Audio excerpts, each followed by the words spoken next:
দেখুন, খুব জটিল এবং কঠিন বিপদে আছেন।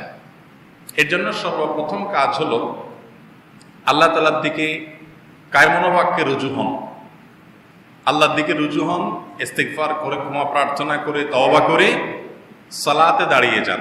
যত বেশি পারেন বেশি বেশি করে নফল সালাত পড়েন, রাতে দিনে দুই রাকাত করে লম্বা লম্বা রুকু সিজদা দিয়ে সালাত পড়েন, সিজদায় আল্লাহর কাছে দোয়া করেন, সালাত পড়ে আল্লাহর কাছে দোয়া করেন। ওয়াস্তাইনু বিস-সাবরি ওয়াস-সালাহ, আল্লাহ বলেছেন সবর এবং সালাতের মাধ্যমে আল্লাহর কাছে তোমরা সাহায্য প্রার্থনা করো।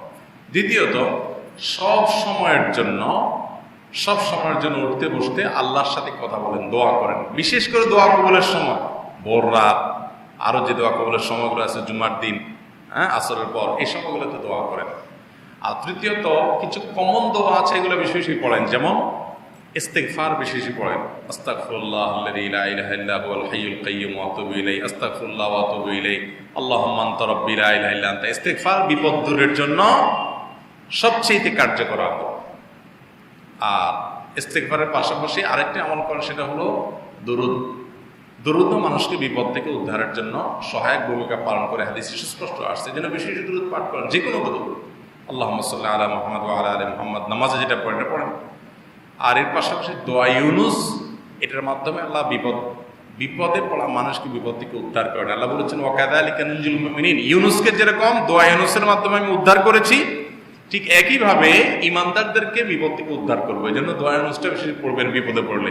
লা ইলাহা ইল্লা আনতা সুবহানাকা ইন্নী কুনতু মিনাজ জালিমিন। এর পাশাপাশি তিনটা নাম ধরে ধরে আল্লাহকে ডেকে ডেকে দোয়া করবেন। যেমন ইয়া যাল জালালি ওয়াল ইকরাম, ইয়া যাল জালালি ওয়াল ইকরাম বলে দোয়া করলে দোয়া কবুল হয়। ইয়া আল্লাহ, হে আল্লাহ, আল্লাহর নাম ধরে, এটা অনেক ইসমে আজম, আল্লাহর নাম ধরে ধরে দোয়া করবেন, হে আল্লাহ, এভাবে দোয়া করবেন।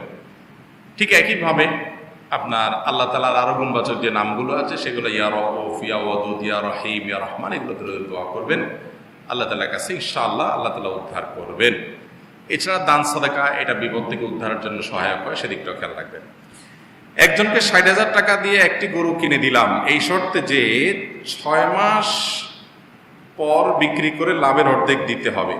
উল্লেখ্য, গরু কিনে দেওয়ার পর গরু চুরি, হারানো বা মারা গেলে সমস্ত দায় আমার। এভাবে ব্যবসা করা যাবে কিনা? কোনো অসুবিধা নেই। আপনি একজনকে গরু কিনে দিলেন, যে গরুটা আপনি পালেন, এটা বড় হওয়ার পর আমরা বিক্রি করব, এটার বাচ্চা হবে বা বড় হওয়ার পর দাম বাড়বে, যা হবে লাভ আমরা অর্ধেক নেব। এটা জায়েজ একটা ব্যবসা। এটা হতে পারে যে একজনের শ্রম আরেকজনের অর্থ।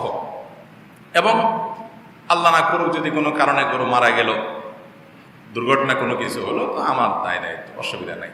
এরকম ব্যবসা করা জায়েজ আছে।